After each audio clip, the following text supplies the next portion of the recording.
It's been a cultural icon for the city, for the region.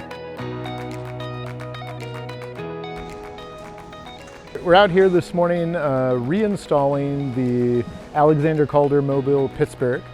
Originally hung in 1959 in the Greater Pittsburgh Airport, moved to our airport in 1992, and now moved to its new place of prominence here in our 2025 terminal modernization.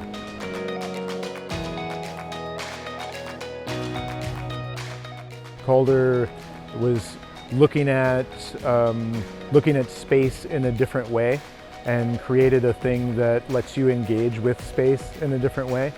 And we aim to, and we hope that when people come through the airport that they engage with the other artworks that are in the space.